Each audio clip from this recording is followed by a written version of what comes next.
Good morning, all of you. Welcome to the CPD webinar series organized by Society for Health Research and Innovation. First, I would like to introduce you with the housekeeping rules. The webinar link will be available from 9 a.m. to 9:45 a.m. to join in. No late attendees will be entertained thereafter. Each attendee should have been attended till the end of the webinar to obtain the certificate for CPD points, and the CPD points are strictly adhered to the NCCPD guidelines. You will instantly receive the certificate once you fill the form, and kindly use the format initial followed by surname. Don't use prefixes like Dr. or Mr. Thank for strictly adherence to the CPD regulations and your kind compliance. And you can ask questions at the end of the webinar. And also, if you have specific questions, you can email us at office313@gmail.com. Today, our topic is pediatric bronchiectasis, not to be missed. The guest speaker today is Dr. Anuradha Kodippili, pediatric chest physician, Ridgeway Hospital for Children, and lecturer in pediatrics, Faculty of Medicine, University of Colombo. Over to you, madam. Okay, thank you for the kind introduction. Thank you very much, first of all, for inviting me for this talk, and good morning, everyone who have joined online for this talk. So the topic for today's discussion is pediatric bronchiectasis, not to be missed. So I know, as I heard, that most of you all are primary care physicians, so I will try my best not to discuss kind of advanced pulmonology stuff in the diagnosis or the management of bronchiectasis, but I will be focusing mostly on the facts and the points that a primary care physician should know about pediatric bronchiectasis. So the learning objectives for today's talk will be to understand the burden of bronchiectasis in developing and non-developing world, to look at some Sri Lankan studies in pediatric bronchiectasis, and to understand the causes and pathogenesis of pediatric bronchiectasis, to understand the reasons for the delayed and underdiagnosis of pediatric bronchiectasis, to familiarize with clinical presentations of pediatric bronchiectasis, and then to recognize the radiological aspects of the entity, to learn the identification and appropriate treatment of exacerbations, and then to understand the role of primary care physicians in the early diagnosis of bronchiectasis. So these are our objectives today. So let's move on. Okay, so what is the burden of pediatric bronchiectasis? So you may be aware that bronchiectasis is no longer considered a rare disease. It is one of the most neglected lung disorders among the chronic pediatric lung disorders in children with high individual disease burden. So in both developed and developing countries, cystic fibrosis related bronchiectasis is more, non-CF bronchiectasis is more common than cystic fibrosis bronchiectasis. So when it comes to bronchiectasis in children, we will learn what the bronchiectasis as we go on. But broadly, we divide bronchiectasis into two broad groups: one cystic fibrosis related bronchiectasis and non-cystic fibrosis related bronchiectasis, under which we discuss several etiologies. So non-CF bronchiectasis, even in West, is more common compared to cystic fibrosis related bronchiectasis. And most importantly, bronchiectasis is associated with very poor quality of life for both patients and parents, recurrent exacerbations, and cost for the family and the healthcare system for optimum management of bronchiectasis. And the fact that I want to highlight is delay in the diagnosis is surprisingly similar in the developed and non-developed countries due to various reasons. As we go on, we will see why the diagnosis is delayed in Southeast Asian countries and in Sri Lanka. So what is the situation in Sri Lanka? So both cystic fibrosis and non-cystic fibrosis bronchiectasis are being increasingly diagnosed nowadays. So I think we are switching from finding bronchiectasis as an incidental finding due to routine chest x-rays and all versus active consideration. I think with the expansions of knowledge, awareness, and with the expansion of pediatric pulmonology, we do consider bronchiectasis as a differential diagnosis in children presenting with chronic cough now. So this is due to this active consideration, we are diagnosing both CF and non-CF bronchiectasis increasingly. Unfortunately, there are no studies or statistics on the total case burden in Sri Lanka.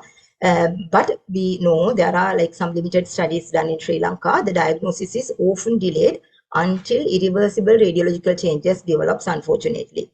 So majority of our children, majority of the patients that I have diagnosed had extensive CT changes at diagnosis. So why is this diagnosis delayed? Is it due to lack of awareness or is it due to lack of diagnostic facilities? Let's discuss this as we go on. Let me show you two local studies that we have done. This is one of the studies that we have done in 2019 to look for the etiology, clinical profile and outcome of pediatric bronchiectasis in a single unit, pediatric professorial unit. And this is another study which was published in International Journal of Pediatric Pulmonology on the effectiveness of hypertonic saline nebulization in airway clearance in children with non-cystic fibrosis bronchiectasis, which is a randomized controlled trial. So this was again done in between 2018 to 2020. So I will extract couple of results, few results from these two studies for you to show, the results which are relevant to today's talk. Also, I will be comparing the results of this study done in Sri Lanka, the University Pediatric Unit, with one of the studies done in India, which is which has a similar socio-economic background, more or less, to our country. So look at these highlighted figures. I don't want to concentrate for you to concentrate on all the figures because this is just for you to highlight. This is to highlight that there's a delay in diagnosis. So mean age. So of these 52 samples of children with cystic fibrosis non-cystic fibrosis bronchiectasis that we have studied, the mean age at diagnosis was 5.98 years. So that is the mean age at diagnosis of bronchiectasis. So the mean age of the sample was 9.45. So we have evaluated them roughly around 4 years after the diagnosis. So mean delay in the diagnosis is 3.8 years. So I will tell you later how did we call this a delay, this 3.8 years delay. So when you compare it with the Indian figures, you can see that the mean age at diagnosis in India also more or less similar, it's 6.1. And then the mean delay in the diagnosis, slightly less, 2.9, but these are limited samples for us to get some idea. And then you can see that in both countries, the failure to thrive was common. Look at this. So what was the indication to do HRCT? So you know that HRCT, high resolution CT of the chest, is the investigation of choice in radiologically diagnosing bronchiectasis. So out of the 52 children that we have studied, 30 of them, that is 57%, has undergone HRCT due to persistent wet cough, respiratory tract infections without a history of complicated pneumonia. So this is the group of children who will be presenting to you for the primary care physicians with recurrent respiratory tract infections. So 2 of them had hemoptysis, and then 4 of them presented with poorly resolving pneumonia, and there were other indications which are standard indications, of course, to do HRCT, but we should concentrate on this category where 57% of children had recurrent chest infections. So was there a delay in the diagnosis? Yes. So mean duration, so this 3.8 years that I have mentioned earlier is the mean duration from documented persistent cough or recurrent respiratory tract infections to the performance of HRCT. So when we analyze all these children, when we went back and look at the clinic books from peripheries or the GP notes and everything, so someone had documented recurrent chest infections or persistent cough, but the CT was performed roughly 3.8 years. This is the standard deviation. So it was like close to 5 years after the documentation of recurrent respiratory tract infection. So this recurrent chest infection or the chronic cough was noticed, but so I will tell you, they were on asthma treatment and they had gone doctor shopping. So there were so many other things happened in between this delay in diagnosis, and unfortunately they ended up getting very bad CTs with extensive bronchiectasis. And 41 children, this is very exciting, 78% of our sample were managed as asthma with inhaled corticosteroids and salbutamol prior to the diagnosis, which is very interesting. So they were managed as asthma. And HRCT, so out of these 52 children, 27, so 51%, we have planned the HRCT at first presentation to a tertiary care center. So that means we have not had doubts actually. The moment the patient presented to the tertiary care center, 51% of them straight away went ahead with the CT when we analyzed the history and the previous radiology. 15% of them had missed chest X-ray features of bronchiectasis. So other thing was like only 10 out of these 52 were clinic referrals with suspicion of bronchiectasis by someone, either GP or the local pediatrician or someone referring to us, please consider bronchiectasis in these children. There was only 10. Other 42 were admitted with chest exacerbations, and then we have gone through the history and performed the HRCT. So my point is, referrals, early referrals are very, very limited. So what is bronchiectasis? So now you have a background knowledge about the burden, Sri Lankan burden. Even though this is a limited study, which was done at a professorial pediatric unit, you know that we get referrals from peripheries of the country. So I assume that this reflects the status of the whole bronchiectasis population in Sri Lanka. So what is bronchiectasis? So bronchus means airway, ectasis means widening. So bronchiectasis is a chronic respiratory disease characterized by a clinical syndrome of chronic cough, sputum production due to chronic endobronchial infection and radiologically irreversible dilatation of bronchi. So main things within this definition is, it's a chronic respiratory disorder, there's chronic cough and sputum production, and there are irreversible dilatation of the bronchi. So there are different meanings and different kind of definitions among pathologists, radiologists, and pulmonologists, but all we have to concentrate, consider is that there's a chronic cough, sputum production with irreversible radiological changes. So this cartoon reflects the pathophysiology of bronchiectasis, which is a vicious cycle. So you can find etiologies at different stages of this cycle. So there's an bronchiectasis is actually an umbrella term, which is not a diagnosis. It is a syndrome, and then within that syndrome there are different diagnoses. So this diagnosis, the differential diagnoses are the initial insults that that initiate the process of bronchiectasis, which could be an immune deficiency. So we will look into the differential diagnosis as we go on.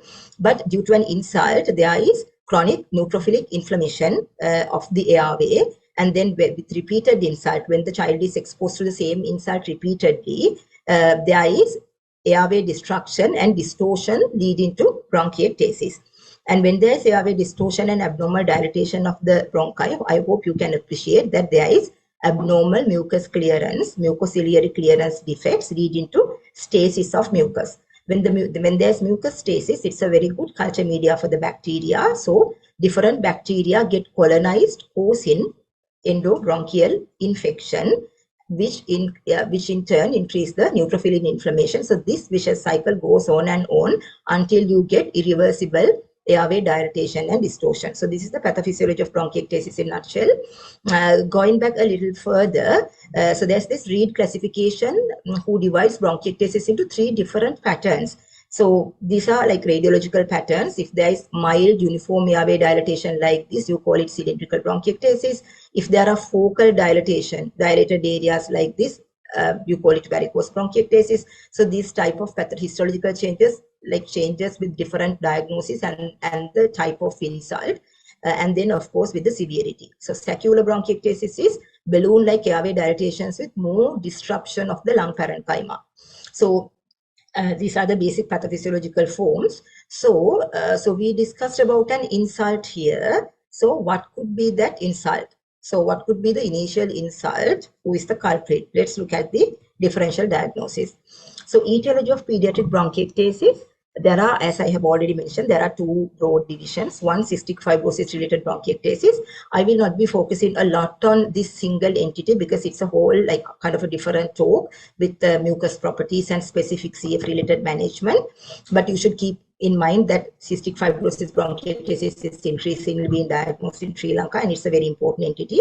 And then as we go on, I will tell you with what features that you have to suspect cystic fibrosis. So these are the causes for non-cystic fibrosis bronchiectasis. So these are the causes for non-CF bronchiectasis. So I have grouped them actually. So rather than giving you individual DDs, so acquired bronchial obstruction. So if the bronchus is obstructed, I hope you can appreciate that there is bronchial inflammation, proximal dilatation, and stasis of mucus. So foreign body is one reason in children, tumors, mediastinal masses, and then lymph nodes can cause acquired bronchial obstruction leading to bronchiectasis. So congenital anatomical defects, tracheobronchomalacia. If the bronchomalacia is very severe, you get weak cartilage and then you get bronchial dilatations, and then that can initiate a process of bronchiectasis. Tracheoesophageal fistula, laryngeal clefts, mainly due to aspiration. So if there is continuous persistent aspiration of gastric content into airway, obviously there will be a inflammation of the airway leading to this neutrophilic inflammation and then leading to this vicious cycle of bronchiectasis. So congenital anatomical defects, not only the airway, the pulmonary defects can also can be extensive, leading to bronchiectasis like sequestration and pulmonary airway malformations. Immune deficiency status, you all know that there are humoral, cellular, and neutrophilic function defects. Bronchiectasis is more common with humoral immune deficiencies like common variable immune deficiency, X-linked agammaglobulinemia, so humoral hyper IgM syndrome. So humoral immune deficiencies status can lead to bronchiectasis. They are the main insult is increased susceptibility to infections, increased organism burden initiating this infective process.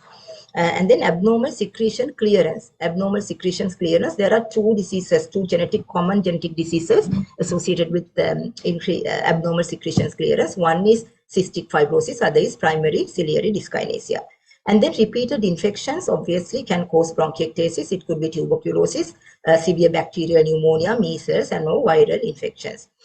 Persistent bacterial bronchitis. I think I have one slide on PPB, which is a very important entity for the primary physicians to know, which is a pre-bronchiectatic condition where healthy children present with persistent wet cough. So I will discuss about PPB in one of my subsequent slides. So aspiration and reflux, which is largely underestimated in Sri Lanka.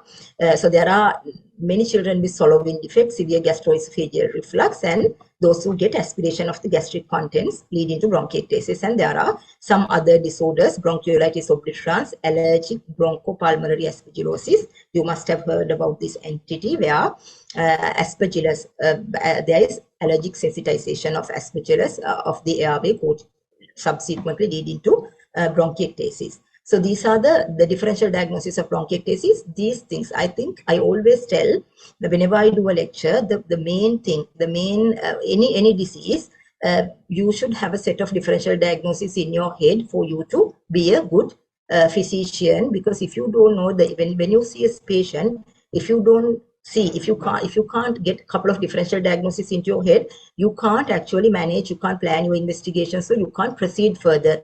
So it is very important for you to remember the differential diagnosis of bronchiectasis.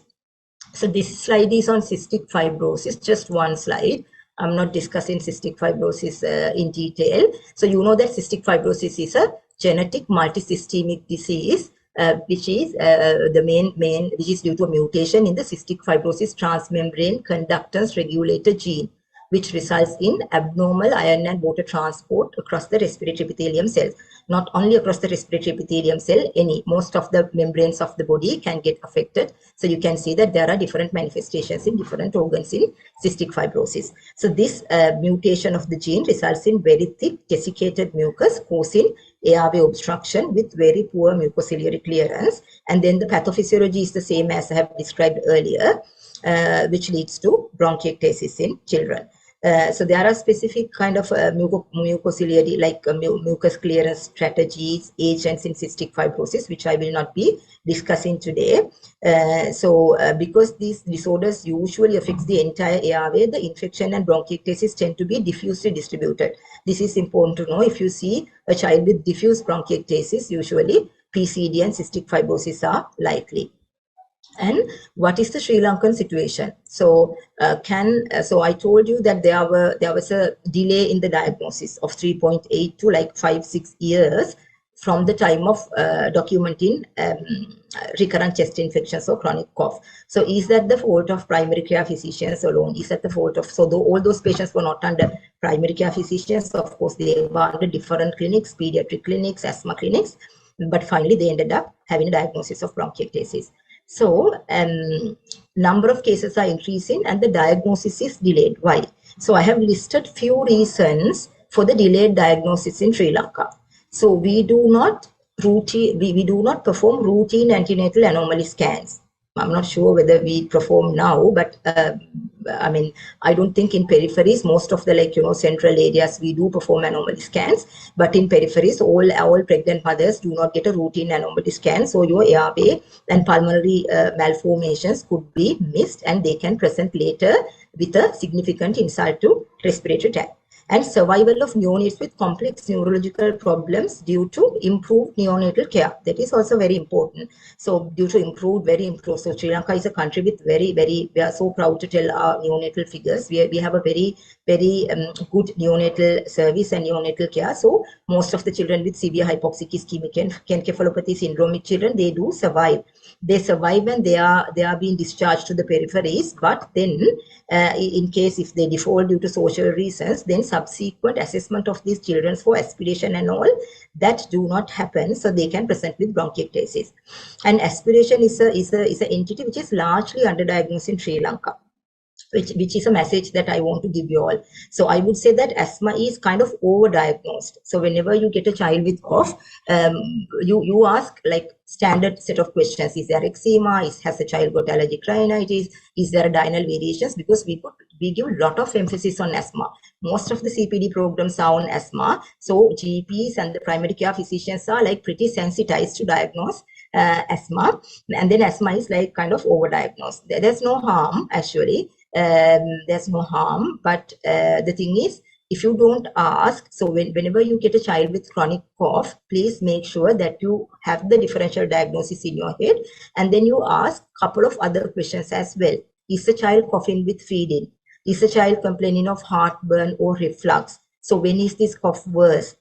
So has the child got other infections, skin abscesses and all suggestive of immune deficiencies other than the chest infections. So if you at some point in a busy clinic, it will be difficult, but if a patient is coming to you kind of repeatedly, change in inhalers, escalating inhalers, giving like trying various GINA methods, is okay. That's better for you to be aware of those stuff, but you should always consider the differential diagnosis of chronic cough, and then you have to consider these entities as well. So tuberculosis, very low case dissection in all the all Southeast Asian countries. Tuberculosis is still underdiagnosed, so it can lead to bronchiectasis. That can be one reason that we have our bronchiectasis is delayed. Cystic fibrosis, we do not have neonatal screening. Most of the cystic fibrosis children who are under my follow-up were very late detected patients.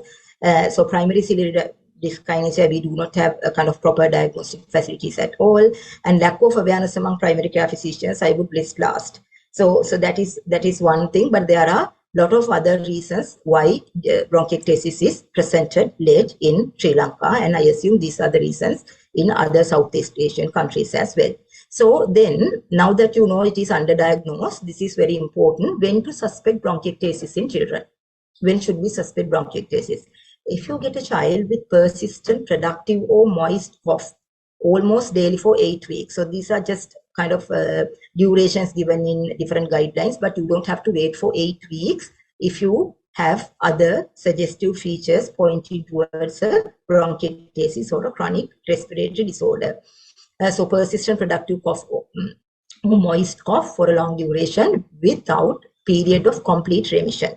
So if the child has a cough, and then if the child is very well without any cough for 2 to 3 months in between, it's unlikely to be a bronchiectasis, or it may be the early stage. So children with difficult asthma, poorly controlled despite adequate treatment. So in West, all the children who are being referred to difficult asthma clinic are screened for all the causes of cystic and non-cystic fibrosis bronchiectasis. They all undergo sweat tests. They all undergo other workup for bronchiectasis, but of course then we have to genuinely decide whether it's difficult asthma or whether there's a compliance issue. So once you have excluded all the compliance issues and other contributory factors and predisposition factors, triggers for asthma, and if it is still difficult asthma, it is worth referring to a tertiary care unit, a pediatrician or a pediatric pulmonology unit that will evaluate this child for the presence of bronchiectasis. So if there's incomplete resolution of symptoms, physical signs or persistent radiological changes following an episode of severe pneumonia. If the radiological changes are not resolving, there's an indication to evaluate for bronchiectasis. Recurrent pneumonia, defined as 2 episodes within 12 months or more, either localized or multifocal, need evaluation. Chest deformity, finger clubbing, or persistent repetitions. Obviously, if the child is in this category, they are usually referred by someone who is sensible, but we should aim to detect before the patient progresses to this stage where they develop clubbing and chronic post repetitions. Continuing when to suspect bronchiectasis. So recurrent respiratory symptoms in children with gastroesophageal reflux disease, swallowing problems, or upper airway abnormalities. So any child with syndromic upper airway abnormalities, neurological neurodisability, so they are more prone to get bronchiectasis. And this is also interesting, a positive culture of sputum or other respiratory sample of an unusual organism. So you get a child and then you do with lower respiratory tract infection, and you do a sputum culture, and then you get pseudomonas or non-tuberculous mycobacteria. So then it should alarm you to get a proper history, do a proper examination, and then to see whether there is underlying bronchiectasis in this child. So now we know when to suspect. So after you suspect, you proceed with diagnosis. So bronchiectasis actually is a clinical diagnosis supported by, confirmed by CT findings. So bronchiectasis is defined by the latest ERS guideline as bronchiectasis is a chronic pulmonary disorder, which is an umbrella term for a clinical syndrome. Remember that it is a clinical syndrome, which is not a single disease entity, of recurrent or persistent wet productive cough, airway infections and inflammation, and abnormal bronchial dilatation. So they have included a bit of clinical, histology and radiology into this diagnosis. So you have persistent wet productive cough, airway infection and inflammation, abnormal bronchial dilatation on the chest CT. So this is a very practical definition for bronchiectasis. It doesn't define a duration of cough. It doesn't give the diameters for the dilatation. So this is a very practical definition. So, but again, I want to highlight early suspicion is important.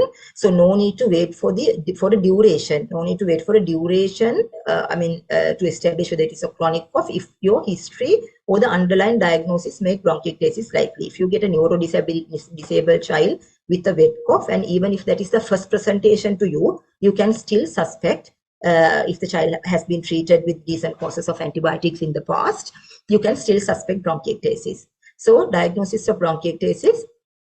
After the clinical bronchiectasis, then let's see what are the radiological features of bronchiectasis. So a baseline chest X-ray is routinely usually performed where you would see prominent bronchovascular markings, dilated bronchi, loss of lung volume, and peribronchial thickening.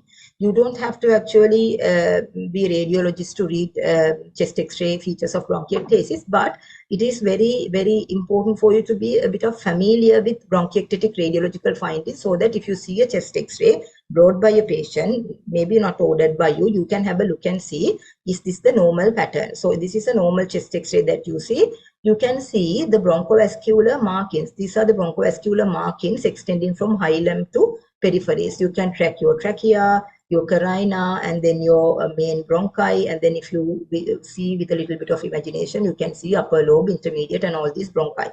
So bronchi cut sections are a bit wide centrally, but we hope you can appreciate that there are no prominent bronchovascular markings in the peripheries. There are no cut sections in the peripheries, but here, if you see, this is a child with bronchiectasis, you can see that there are prominent bronchovascular markings in the peripheries, peribronchial thickening, and with a little bit of imagination, if you can see dilated bronchi. So this is not a very extensive one, but I will show you a couple of extensive X-rays later. So you can see dilated bronchi in the peripheries, and then this peribronchial thickening. So, but remember, normal chest X-ray does not rule out bronchiectasis. So that is the most important thing that you should know. So this is another chest X-ray with bronchiectasis. I hope it's pretty obvious here. You can see here extending to right upper lobe, peribronchial thickening, dilated bronchi, and then very prominent bronchovascular markings. So if you see this type of X-ray, it could be an acute infection, but more than the acute infection, you can see that there are dilated bronchi very diffusely extending to peripheries of the lung. So this is again a bit of a less severe case, but still if you appreciate, you can see this peribronchial thickening and dilated bronchi in the peripheries. But of course, you don't have to exert and then brainstorm looking at these X-rays. If there are bronchiectasis, you can always send it for reporting. You can always refer the patient to a tertiary center if your history is suggestive of bronchiectasis. So having said that the chest X-ray is not confirmatory, then the next investigation is CT chest. So the standard investigation that we did in the past is HRCT, high resolution CT of the chest. But now we are moving, we are replacing the single like HRCT alone with contrast enhanced CT with HRCT reconstruction. Most of the modern radiology units can do contrast enhanced CT with HRCT reconstruction. So idea is to pick up the etiologies other than the diagnosis of bronchiectasis. So if you want to diagnose bronchiectasis with pathognomonic features, radiological features of signet rings and tram line appearance, your HRCT is adequate. But if there is an underlying CPAM, if there's a infected abnormality like congenital abnormality, then CECT will give you an added diagnostic value. So because of that, we usually request CECT with HRCT reconstruction now. But again, you can leave it with your pediatrician or the pulmonologist to decide what to order. But we are moving from HRCT to CECT with HRCT reconstruction. So pathognomonic feature is bronchoarterial ratio. So if this is if you take adjacent bronchus and a vessel, radiologist, they calculate the inner diameter of the bronchus and then the outer diameter of the artery, and they take the ratio. So if this ratio is more than 0.8 in children in awake CT, if the child is on general anesthesia with positive pressures, of course it's different, but in an awake CT, if it is more than 0.8, that suggests widening of the bronchi or bronchial dilatation. So this ratio is more than 1 to 1.5 in adults, but in children we have a very low threshold in diagnosing. But if the radiologists are not familiar with the latest like pediatric cutoffs, then they can underdiagnose. They might report that there's no bronchiectasis. So this 0.8 is the latest recommendation by the ERS guideline, and there are several other guidelines to say that children the ratio should be 0.8.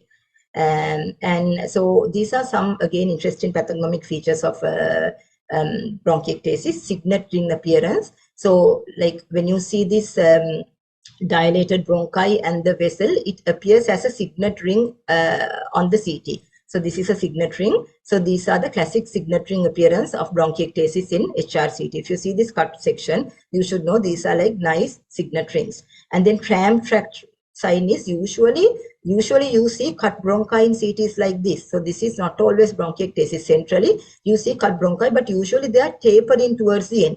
But you can see there's no tapering in this bronchus cut section. If there are non-tapering bronchial cuts extending to peripheries, that suggests dilatation. So that is called tram tract sign of bronchiectasis. So now we have diagnosed bronchiectasis. We have considered clinically, we have done a chest X-ray, and then we have proceeded with the CT and we have diagnosed bronchiectasis. Now the question is, what is the etiology? So I have said that it is an umbrella term. There could be different etiologies. Management could be different in different etiologies. So just diagnosing bronchiectasis and doing airway clearance will not help unless you diagnose the etiology and treat the specific cause to avoid repeated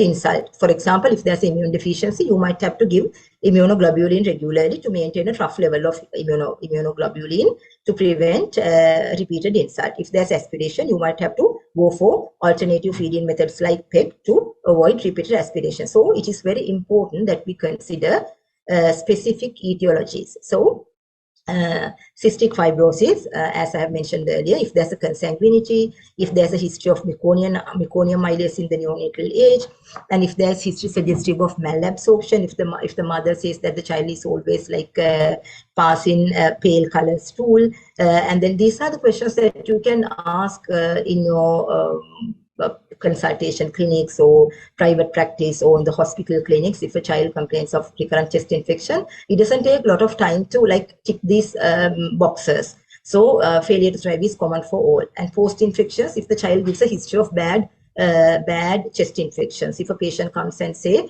my child is having a chronic cough, he had a bad pneumonia, needed ICU admission when he was 3 or 4 years, then you should think, okay, this is this post-infectious bronchiectasis. Immune deficiency disorders, recurrent pneumonia, ear infections. So you know that if there's immune deficiency, you would get multisystemic infections. So it's always worth asking, kassa vitarada එහෙම නැත්නම් වෙන වෙන ඒවත් තිබුණාද? Ear infections, skin rashes, recurrent abscesses, oral thrush. So again, with the symptom profile, you can even further narrow down whether it points towards a humoral immune deficiency or whether it points towards a cellular immune deficiency. So that is a different talk actually. So aspiration syndromes, cough, choking with feeds, meals, recurrent vomiting, regurgitation, and especially with the background of neuromuscular disorders in children. That is one thing. And then missed foreign body aspiration, history of foreign body aspiration, sudden onset symptoms, child who is really well, but then if mom recalls back, mom might give you, okay, child was walking and suddenly he had a spell of bout of cough. So I have given in blue, if you have these positives for these questions, there are specific tests that you can order. Cystic fibrosis, you can order a sweat test, which is done in Ridgeway Hospital, but those days we do not have reagents. You can do stool fat globules to see whether it is suggestive. You can do a blood gas and see whether there is metabolic alkalosis. And you can genetics, you can do for CF. Post-infectious bronchiectasis, history is most important thing.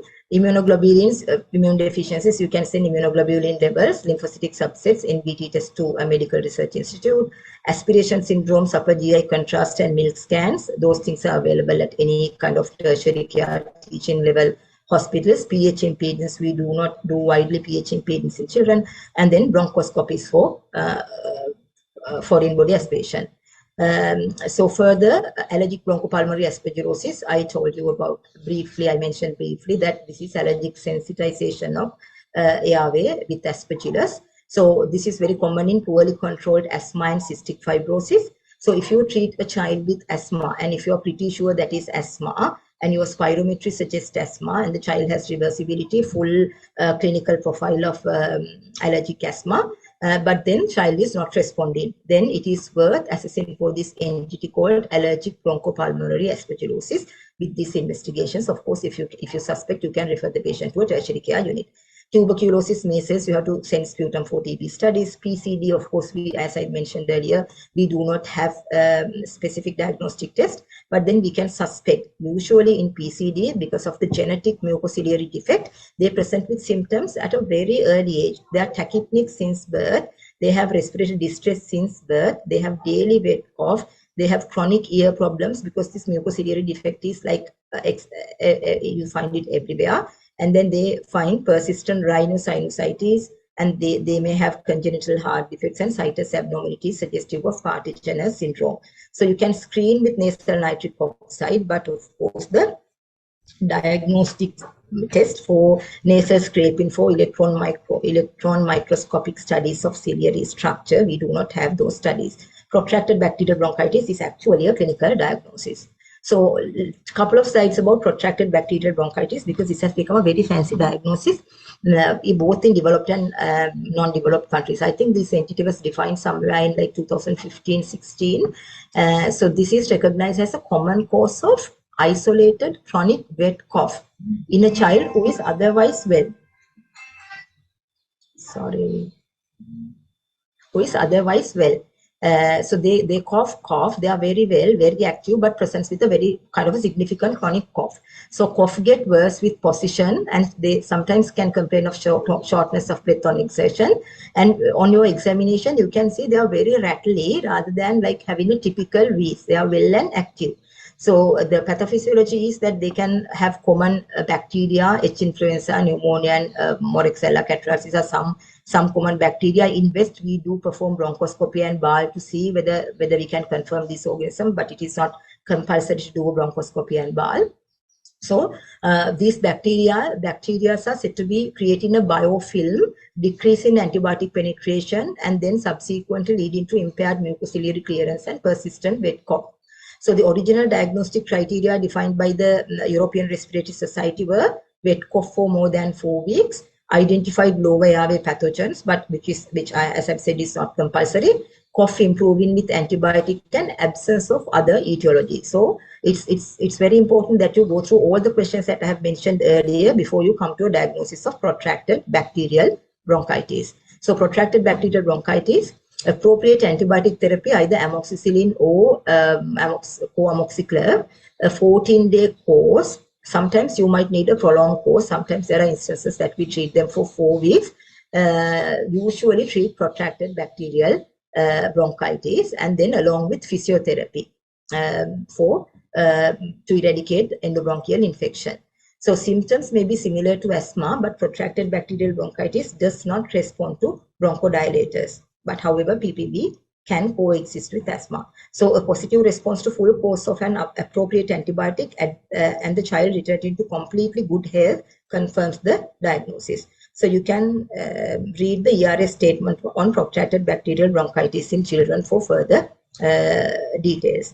So let me show you a couple of cases which we have diagnosed at University Pediatric Unit like 4 or 5 years ago. So this is a child, 9-year-old girl. You can see the extent of bronchiectasis in this CT. 9-year-old girl from Trincomalee presented with recurrent chest infection. So this child actually had recurrent chest infections documented since 3 years of age.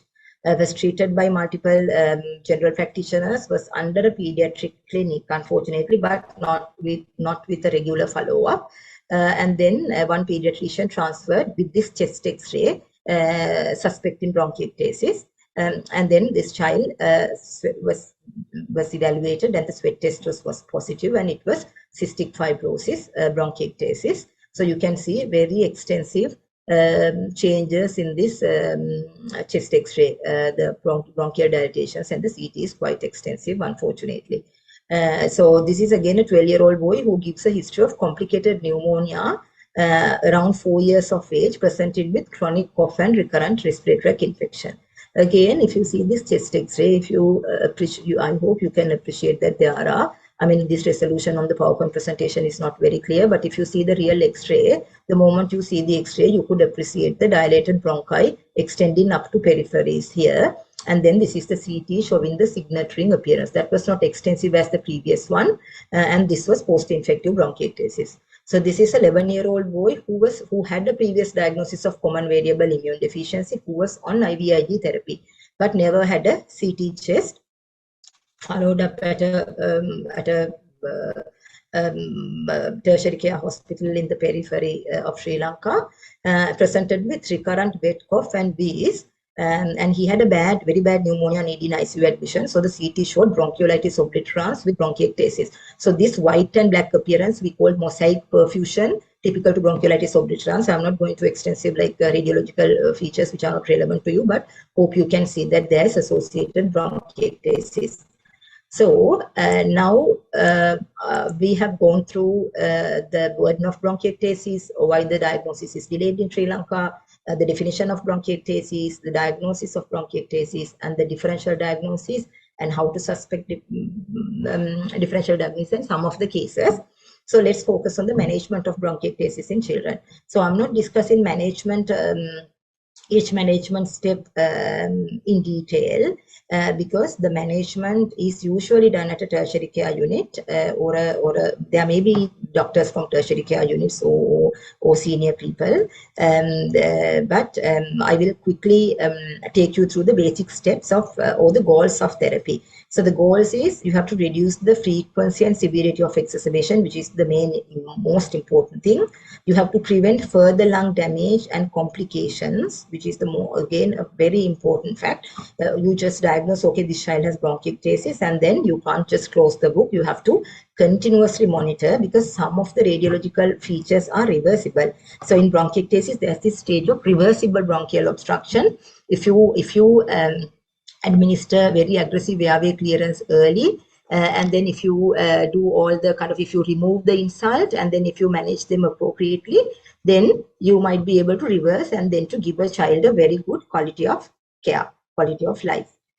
So you have to preserve the lung function, which is very important. So you have to do a lung function at the start, and then you have to maintain preserving the lung function, which is actually the foreign countries, they are very, very particular about lung functions in children with CF and non-CF bronchiectasis. Of course, we do not have we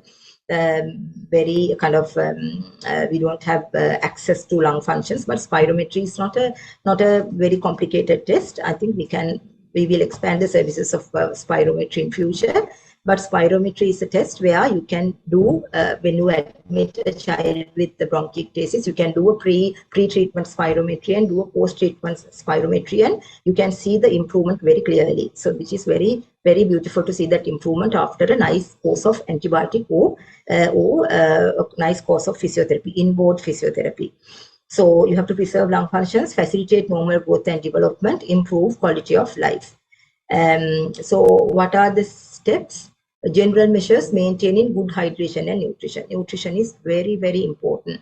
So the role of place of nutrition in lung health is largely underestimated in Sri Lanka.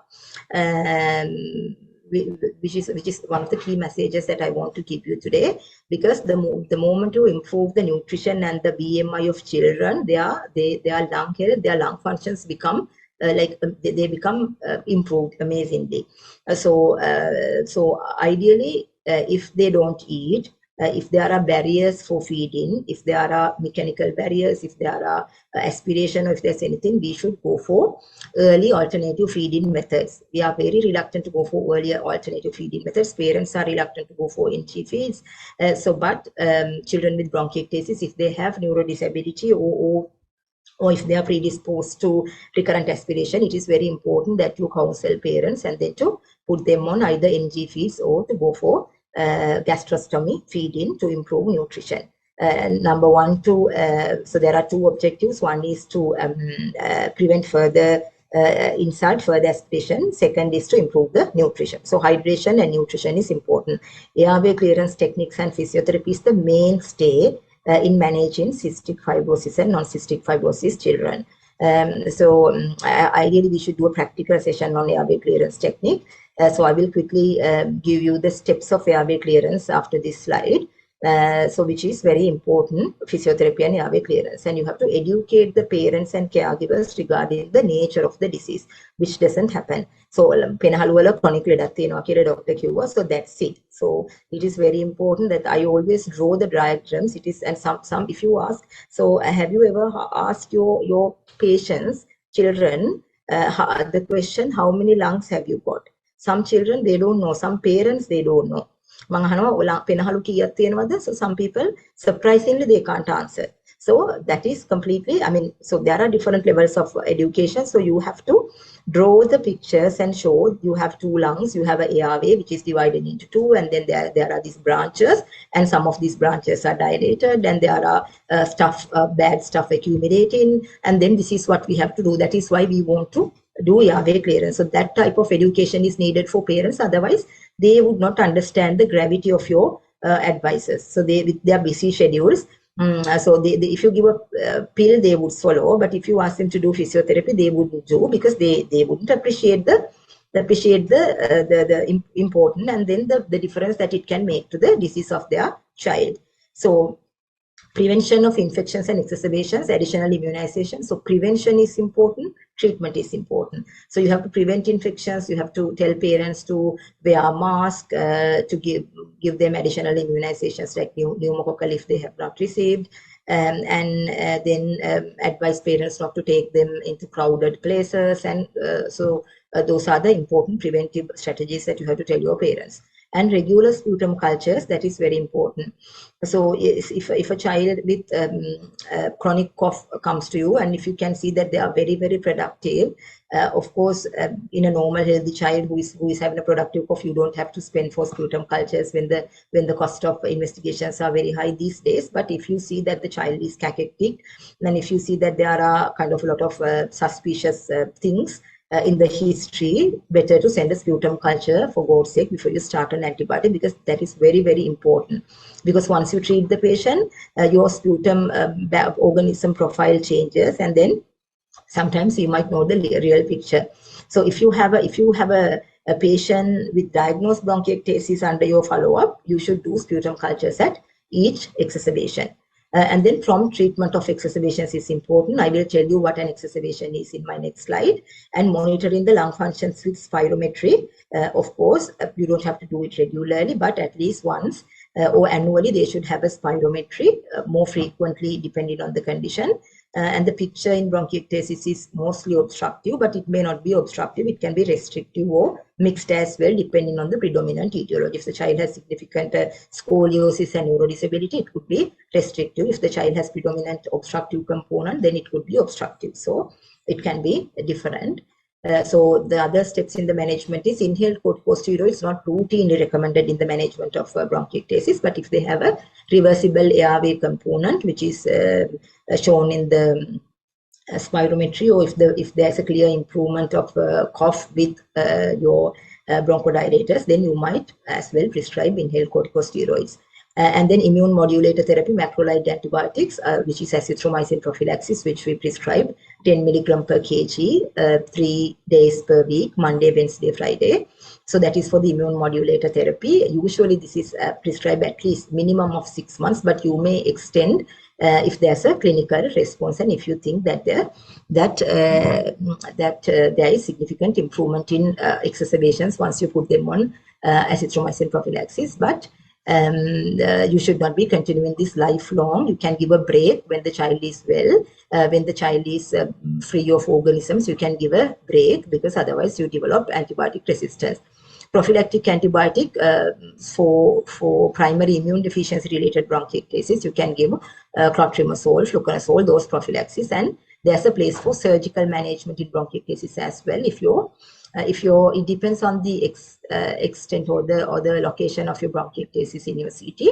If you have a patch of bronchiectasis in a particular lobe, and the rest of the lung is normal, only that lobe is affected, for example, due to a foreign body, a long-standing foreign body, or a congenital pulmonary airway malformation. If you have a localized lobar bronchiectasis, there's a place for taking that lung part off, because if you leave it, your bacteria will migrate to all the other places and the good lung can get destructed. So there's a place for surgical management in specific cases.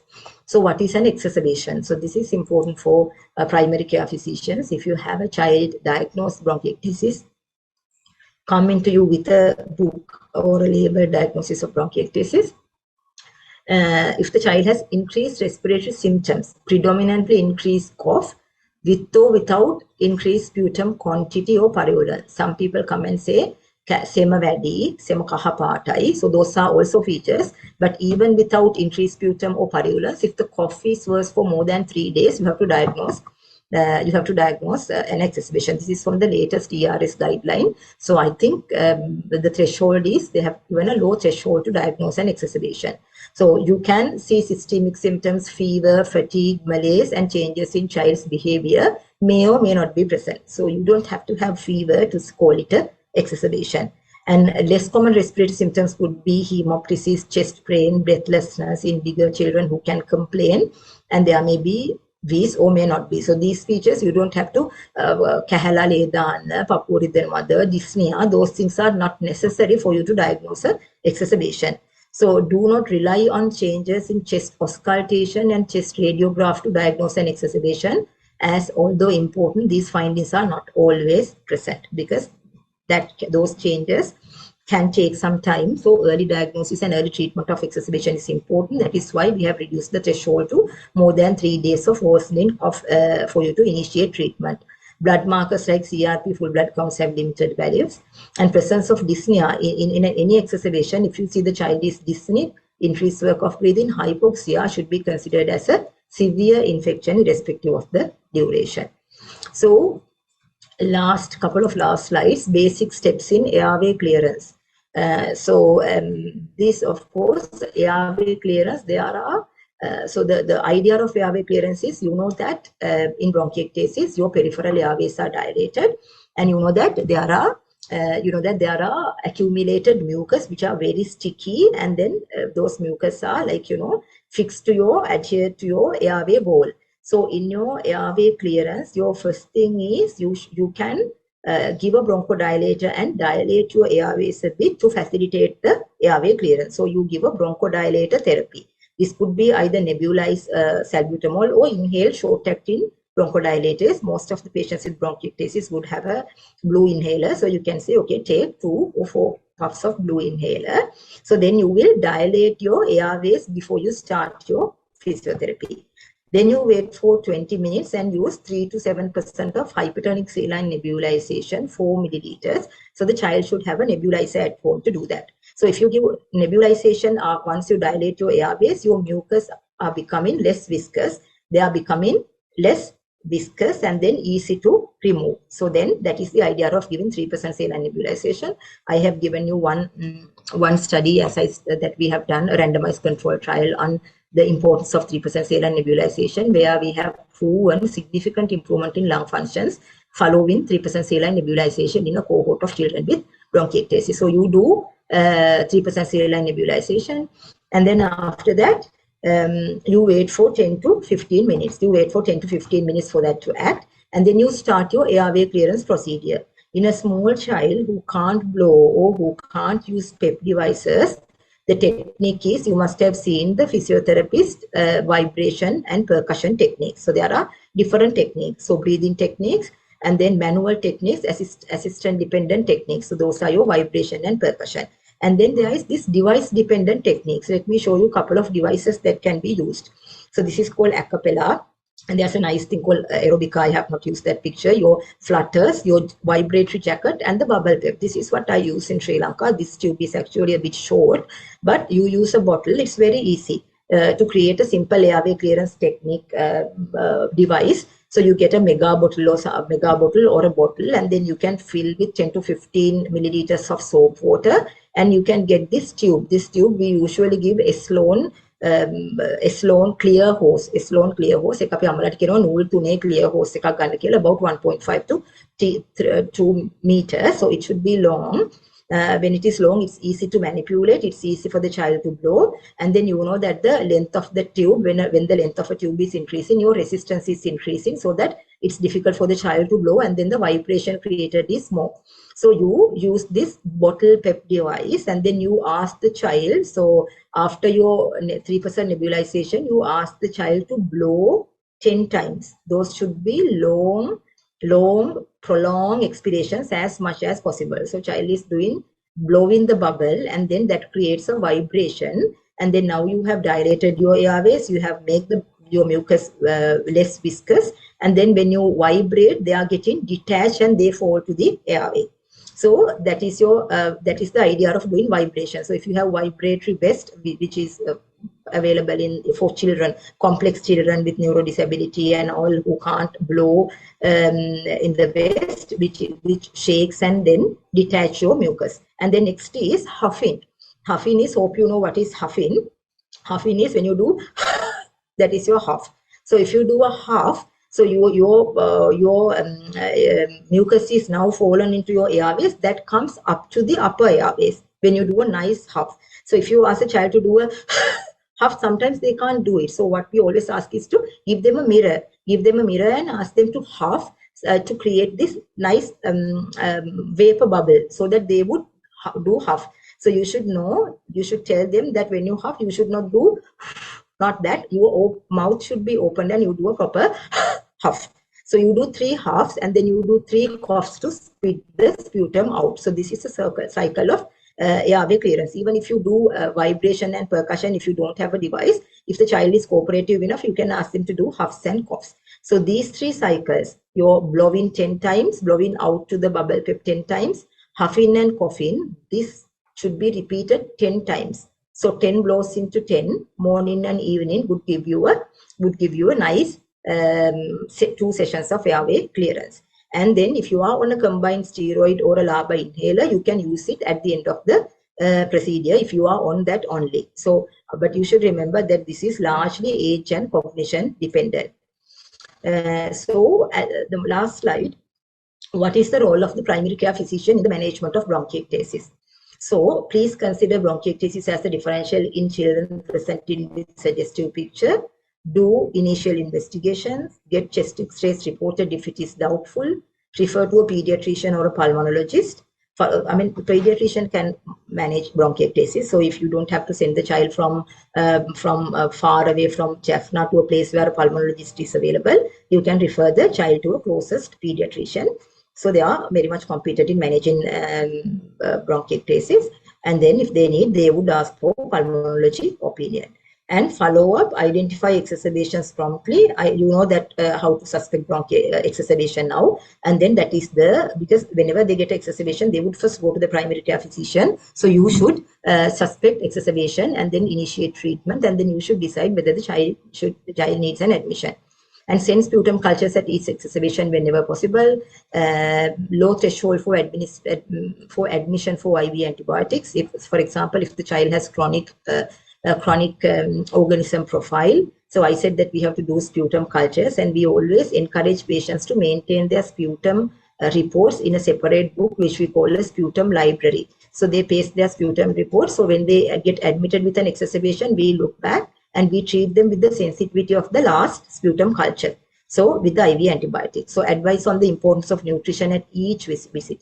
That has to be emphasized at each visit, and review and encourage on airway clearance. So these are the complications of children with non-CF fibrosis, again from our study: chronic bacterial colonization, moderate to severe restrictive lung disease, chronic hypoxemia and home oxygen dependency, pulmonary hypertension, pulmonary hemorrhage, surgical interventions, and failure to thrive. So if you want to read more, this is the latest European Respiratory Society guideline on the management of bronchiectasis in children. So I think, so the take-home messages are CF and non-CF bronchiectasis are both underdiagnosed, and there is a significant delay in the diagnosis in Sri Lanka, everywhere in the world. But then let me focus on our cohort. And considering bronchiectasis as a differential is in a child presenting with recurrent chest infections or chronic cough is the key to early diagnosis. Primary care physicians has an important role in contributing to the early diagnosis and management of bronchiectasis in children. I have mentioned how. Get the chest x-rays reported with proper clinical history. Refer to a tertiary care center if the history is suggestive of bronchiectasis. Diagnosis of children who are managed as asthma on inhalers should be reviewed periodically. So if you remember these things, I think I rattled off a lot, but if you can remember at the end, if you can take these messages home, I think that would can make a difference. So let me make a request actually now, taking this opportunity. So as I said, all our children with non-CF bronchiectasis, they need nebulizations, and then they need nebulizers. So if you have any donors who are willing to do a kind of a donation with a not a very costly thing, a nebulizer can be bought for 6,000, 7,000 rupees. Please do donate nebulizers to Ridgeway Hospital. So which is very important, which is a very important device for airway clearance, and then an ordinary or a poor patient with poor socio-clinical conditions would not be able to afford for that. Actually, we have donated about 50 nebulizers for those children who participated in the study, but let me make a kind request for that. I think you have shared the post-test. I mean, I have given 5 post-test questions which are very, very straightforward. I think let me stop at this point. There's one question in the chat box, madam. Can you read that? Once a child is diagnosed with bronchiectasis, are you recommend long-term prophylactic antibiotics? Yes, so I think I addressed this, but if the child is diagnosed with bronchiectasis, if the underlying etiology is immune deficiency, of course you put them on humoral immune deficiency, or you put them on long-term antibiotic. If not, you put them on azithromycin prophylaxis. Yes, I would start because there are proven, even this ERS guideline actually recommend starting azithromycin prophylaxis, but I wouldn't call it long term. I would start azithromycin prophylaxis, but then we will review and decide on the duration of azithromycin prophylaxis. Hope I answered that question. Any other questions? Yes, madam, we have several other questions which were submitted in the pre-survey, and you have answered most of them. So the first one is how to differentiate between bronchiectasis and asthma. So bronchiectasis in asthma, I think I have addressed that. So bronchiectasis and asthma there are two different entities. It is easy to diagnose asthma clinically than diagnosing bronchiectasis clinically. So if you have a child presenting with chronic cough, then you would be in a dilemma: is this asthma or is this bronchiectasis? So ask questions to see whether the patient's clinical symptoms are more towards asthma or more towards bronchiectasis. Basically, asthma is not a productive wet cough. Asthma cough is usually a wheezy dry cough which has a diurnal variation, and cough in bronchiectasis is productive cough, wet cough with sputum production with no diurnal variation. That is the most significant thing. And children with asthma, usually unless there's other socio-economical issue, they are usually well grown. Bronchiectasis children can have failure to thrive. Children with asthma might have personal history of atopy, eczema, allergic rhinitis and all, but bronchiectasis children might or might not have. And asthma children might have a family history of asthma, and then asthma children will respond to reversible bronchodilators. They might respond their symptoms. So if you give a course of, it is always okay if you are in doubt to give a course of short-acting beta-2 agonist if it is not strongly suggestive of bronchiectasis, and then to see if there's a response. So, and then I think I have answered how to differentiate whether it is not asthma or bronchiectasis. Can we use salbutamol under the age of 2 years? Yes, we can. We can use. Usually the beta-2 receptors develop after 6 years, but even though theoretically, practically, I have seen even salbutamol responders even less than 6 months. So we can use salbutamol under 2 years, definitely. How is the overall prognosis in pediatric bronchiectasis? It depends on you, to be honest. It depends on you. So overall prognosis, again, it depends on the etiology. Children with cystic fibrosis, in our country, prognosis is poor, but in West, with the modulator therapy, they are doing really well. They have children, they are married, so it's really good. Sri Lanka, without DNase therapy, without modulators, prognosis is poor. But non-CF bronchiectasis, if they are diagnosed early, if the proper treatment and airway clearance methods are administered early, prognosis is not bad. Can asthma progress to bronchiectasis? Asthma per se would not progress to bronchiectasis, but if the asthma can lead to allergic bronchopulmonary aspergillosis. If you get allergic ABPA, that child can progress to bronchiectasis. So I would say, I mean, for your purposes, yes, if you manage a child with asthma, a bad asthma, difficult asthma, at some point child can develop to bronchiectasis, but routinely a child with a clear diagnosis of asthma, there's no reason for the child to progress to bronchiectasis unless there's a secondary pathology, unless there's a bad reflux or something else that is predisposing child to bronchiectasis. Can role of immune modulation, I have already explained, that is the azithromycin prophylaxis. Any other questions from the audience? Can we use Ipravent nebulization for less than 6 months? Yes, we can use, but if you are doing physiotherapy in less than 6 months children, you can use Ipravent nebulization. Yes. And is there any place for vaccine pneumococcal Hib on these children? Yes, there is a place for additional vaccination. To prevent infections in these children. So additional immunizations which are not on the EPI program, there's a place, but whenever you prescribe immunization, if the child has immune deficiency, you have to always discuss with the immunology team to see whether this child has particular contraindication for a particular vaccine. Let me scroll down and see. Once a child is diagnosed with bronchiectasis, are you recommend? Okay, I have read that. I have answered that, and okay, thank you so much. You're welcome. Any other questions? That's all, madam. Thank you very much for your excellent lecture and your precious time. And then I hope you will.